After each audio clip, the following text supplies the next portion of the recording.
So much of what we're seeing in landscaping culture, species selection, invasive plants, the general state of the plant species that make up our common species in the environment are the result of decisions made way, way, way, way, way, way, way upstream. I keep trying to fit this topic into an Instagram reel and it is just not fitting. So I was like, let me get some long form content on here.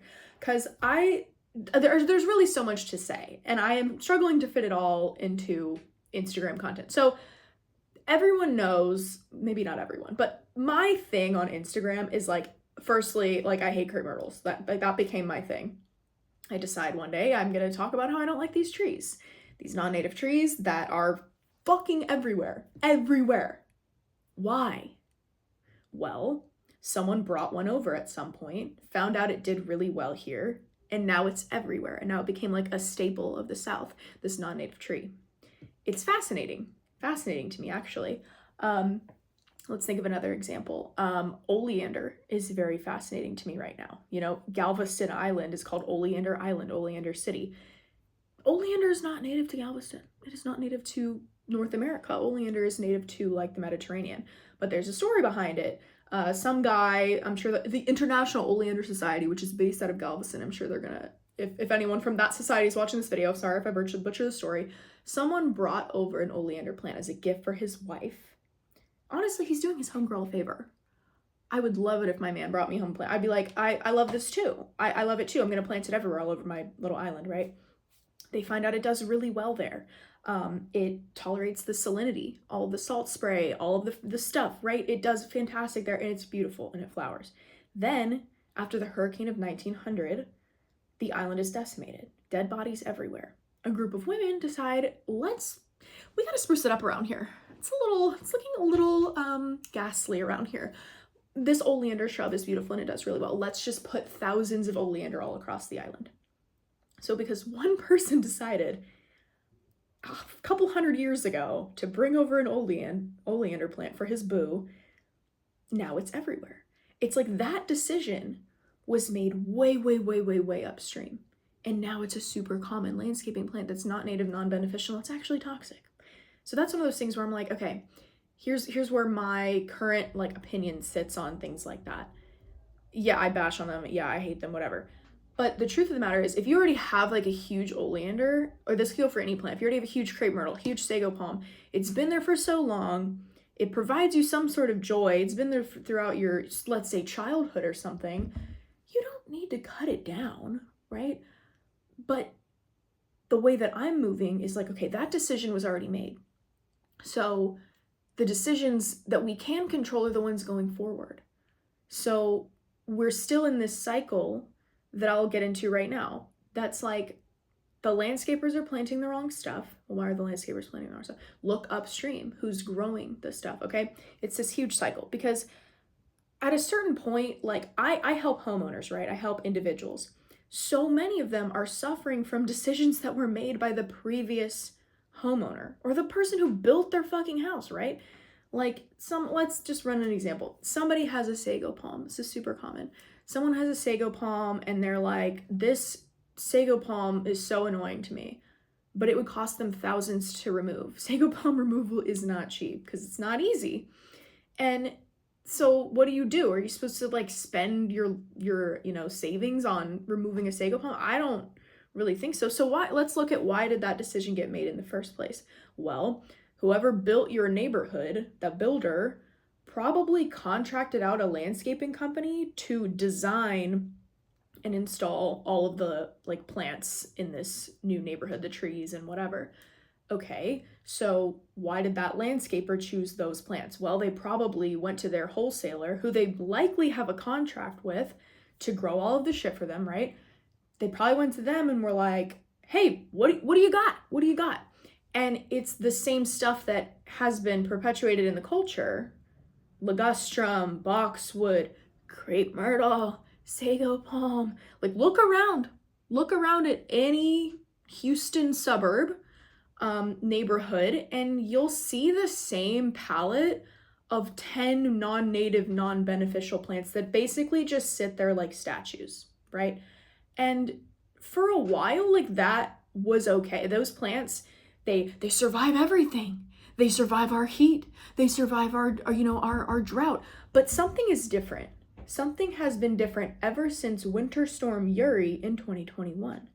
That freeze knocked back a lot of the health of a lot of our, really popular species. Like, people used to have bougainvillea trees in Houston. Now you can barely get one to grow. It has to be grown as a bush because it's just going to die down every year. So the way that we grow these non-native plants has changed. The way that people approach tropicals and you approach growing tropicals is different. You're kind of having to operate under the assumption that they're going to die down to the ground every year, because they will. Like, we're always going to get another freeze. The climate is different. The droughts have been crazy, right? So what I'm seeing is that a lot of these plants that have been fine, they've been living, the landscapes are crumbling. Like, have you looked around? Have you looked around at any of these ligustrum hedges? They look like absolute shit. Okay. The crepe myrtles really suffer sometimes when we get a drought, right? When we get a lot of rain, they look beautiful. Okay, getting a little off track here. So the landscapes and the plants that we have been planting for years and years and years, hey, wake up. Like, this is not okay anymore. So how do we change this? Because I've been working with people one-on-one. At the end of the stream, the most downstream person is the person who is shopping retail at a nursery or hiring a landscaper to plant stuff for them. So I've been working with those people. But now I'm really starting to look upstream, because I'm like, okay, who is making the decisions for entire cities, entire subdivisions, entire HOAs, all that stuff? These people who are making these decisions, these widespread decisions about what to put in our environment, in our city, and the decisions are wrong. Wrong decisions for our environment and our livelihood and our wildlife. Like, if we don't change this, if we don't do this, we are so beyond fucked. Like, we already I'm not going to get too catastrophic here, but just as a quick recap, if we don't have native plants, we don't have the native wildlife that support our ecosystem. Like, we don't have native pollinators. We don't have birds to control the pest population. If we don't have animals and birds to control the pest population, our food production becomes way more expensive, because people now have to hand pollinate things. They have to spray more pesticides on our food. They're already spraying more pesticides on our food.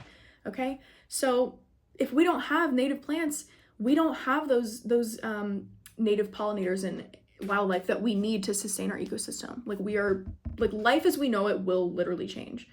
So that's that. So looking more upstream, okay? So say you're not somebody like me. Say you don't know I exist and I can help you pick native plants or whatever. Average homeowner gets like a flyer on their door, landscaping, we can do landscaping for you. And you're like, yeah, my flower bed looks like shit. Let me call these people, see what they can, put together. So those people may not have informed knowledge of native plants and why it's better in every possible way, okay? So you call them and they are like, yeah, we can put some stuff down for you. So they, maybe show you a couple of pictures. I don't really know how this stuff works, but they end up installing, let's say, some pittosporums, some ligustrums, and some liriope for you, and putting down some weed cloth. That was not the right decision. But now you're stuck with that unless you pay a bunch of money to undo it, right? So why did that person plant those plants for you? Well, probably because they went to the nursery, they went to their wholesaler and just said, oh, this is what they have. So why is that wholesaler selling that group of plants? Why are wholesalers why is the wholesale market dominated by all of this non-native trash? Crepe myrtles, boxwood ligustrum, Asian jasmine, liriope. I've named them all, okay? I've named the top offenders to me. So that grower is growing those plants because that's what has been commonly planted for years and years and decades. And so if they switch and they stop offering those plants as available and they start saying, no, we've got this new native plant and it's different and it looks completely different and it has a different set of instructions and modalities. And even though those modalities and maintenance are easier, it's different. So they actually would lose money if they stopped growing trash. Like, if they decided to change up their whole inventory, all of the landscapers who commonly have knowledge of the ligustrums and boxwoods and crepe myrtles of the world, they would be like, well, I can't get all the shit I normally plant, so I have to go to another wholesaler. So the wholesaler would actually be negatively affected financially if they stopped growing this trash.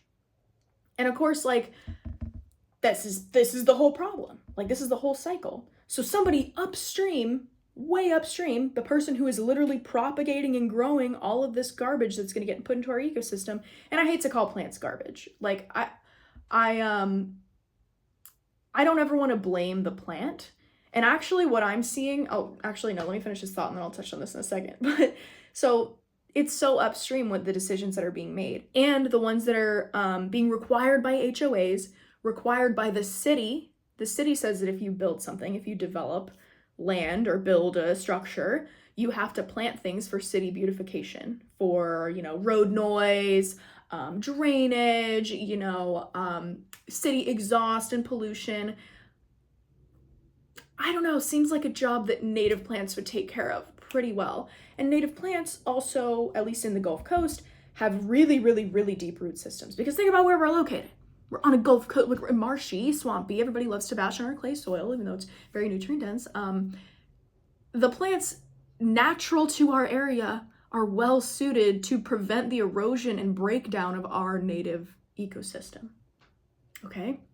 So the end result is a homeowner who got plants that are not suitable for them, but because they didn't know how to ask for the right plants, but because the landscaper didn't know to plant other plants, because the grower can't financially sustain swapping out these plants. And maybe I'm oversimplifying, but there are not as many native wholesalers as there are other growers. And I know this firsthand, trying to source native plants. That's half of my job whenever I'm quoting somebody. I'm taking into account all the time it's going to take me to hunt down these native plants. Because if I buy them retail, it's going to be even more expensive for the client. So I have to figure out, how can I order native plants, like say for my wholesaler in Austin? Okay, well, there's a delivery minimum. Now I have to order this much. Or say I have to go to my local grower and say, hey, can you grow this specific milkweed for me? Well, that's 4 months out. He has to like custom grow that for me. So sourcing is a huge problem for native plants. The supply chain is kind of bottlenecked. You know, the demand is so high, and like the supply chain is still being dominated by the commercial growers and the commercial landscapers, right? And part of this is like on it, like I think everyone's a little bit responsible, right? You know, the designers, we're supposed to be the tastemakers, right? Like, we're supposed to be the ones who know what looks good, know what will work, and hopefully know what's most ecologically safe and beneficial. But that is not happening a lot of times, even from the big like luxury landscape designers. I've seen y'all portfolios. I've seen the pictures that you guys are like hanging your hat on, and I'm like, that is so ugly and so non-beneficial. Like, what I see when I see some of the like after photos, I'm like, wow, what a lovely ecologically dead landscape that someone likely paid upper 5 figs for. You guys, the plans that I have seen, the like renderings on the CAD drawings, and then the quotes I have seen from some of these like builders and like big companies, it makes my skin crawl. I'm like, wait, you almost paid upper 5 figs, upper 6 figs for 50 drift roses and 80 red tip photinias. Like, it's fucking crazy. So me and my world, I'm like, okay, how do I now dismantle this system? How do we dismantle the system? Because I know everyone's feeling it. Everyone in my position, like all the other kind of native landscape companies, like they're all feeling the squeeze too. They're like, I'm so overwhelmed with quotes right now. I can't find any of the plants that I need to carry out my designs. Everything is so expensive, and I can't find labor that is, you know, willing to help me, willing to learn new practices to carry out new types of designs. Native landscaping is just, because it's really not even landscaping. It's actually like restoration of small areas of land in residential homes. And I'm currently working on some larger projects of like true land stewardship, like actual land restoration and improvement out in like the hill country, because the land there is slightly less touched. And it's such a huge problem, and it's this vicious cycle. But so much of the downstream like effects that we're now living with are the upstream consequences of, am I saying this right? The decisions that were made by random people decades and oftentimes hundreds of years ago. Like, who was the bitch that decided to bring over a sago palm? Because you're crazy for that one. Like, it's so annoying. You could wrap your car around a sago palm and it would still be standing, you know? There is just so much to say about this. And so I'm like, okay, I gotta figure this out. We have to figure this out because otherwise we're fucked. And you know what? I'm 27. I'm currently 27. I started my landscaping company full-time about 2 years ago, and I was doing it, you know, part-time before that. I've personally seen the climate change, the plant trends change, and I've seen the public start to wake up to this reality that this is important. And it's actually, that's the whole gag is, right? It's so much better in every possible way. Like, I was walking the other day and I was really thinking about this, and I was like, are there any downsides to native plants? Like, what are the downsides, right? You know, I was really thinking and I was coming up with nothing. And one of the common arguments is like, oh, well, they just grow so crazy. They just grow out of control, these native plants. And I'm like, well, we're already, every fucking morning, someone's already like doing maintenance on their shit, right? Can't we just learn the maintenance on the native plants? But I know everyone's going to say this to me right now. It's all about money. It's all about money. Follow the money, okay? Like, the growers can't change what they're growing without potentially suffering financial consequences. Landscapers, like the typical like high volume cut and blow, or the luxury people, like they would have to adopt entirely new plant libraries, you know, education, their staff, there is like financial slowdown that would occur if we made this shift. And I'm not dumb. Like, I understand the limitations of solving a problem like this, but there's something to be done here. Like I'm thinking, like, how do we make just the smallest little tweaks upstream that like year after year can have massive implications downstream? Because like, I love working with homeowners. I love working with individuals. But the decisions that we are all making today, like homeowners, landscapers, designers, sellers, those decisions are the ones that our families, our ancestors, people who live in our homes after us, people who live in our communities after us, are going to be living with the consequences of. If you decide to plant a sago palm in your garden right now, you are literally cursing every person who will live in your home after you. Like, just think about that. And in some ways, there's really no rush as an individual homeowner. Like, I think that if you really want to do this, stop rushing so hard. So many of my clients are like, let's just get it done. And I'm happy to help you as fast as I can. But if we rush it sometimes, that's when mistakes get made and like carelessness happens. And that's why so many people end up with landscapes that they're unhappy with. And I see it at every single stage. I see it, frustration from the landscaping companies who are like, I can't get my native plants anywhere. Frustration from the homeowners. I've been preyed upon before. I planted stuff and it died, and I got sold the wrong fruit tree and all this stuff, right? Like, I see everyone suffering from this cycle, from this problem. And so that's why I'm like, I am so angry about so many of these plants. That's why I'm like, yeah, fuck crepe myrtles, fuck sago palms, fuck oleander. Like, I hate all this stuff. And it's not because I want to shame anybody or make anybody feel bad. In fact, a lot of times I feel bad for y'all. Y'all are the ones that have the crepe myrtle that you low-key hate and can't afford to remove. Like, I live at a house where there's a Bradford pear. It's not my house. I'm not going to pay thousands of dollars to get this tree cut down. It's like, well, what do you want me to do? You know? So, oh my gosh. Yeah. Thank God I didn't try to fit this into 1 3-minute reel, because I kept trying to say it and I was like, I can't fit this into 3 minutes. It's got to be a longer form video. So it's kind of a brain dump. I'm not really asking a question. I'm not really looking for, like, anyone who has anything to comment or offer on this, let me know down below. Love to hear what you have to say or what you're experiencing, but I just kind of wanted to really flesh out my thoughts and like perception of the problem and of the pattern that is kind of destroying our environment right now.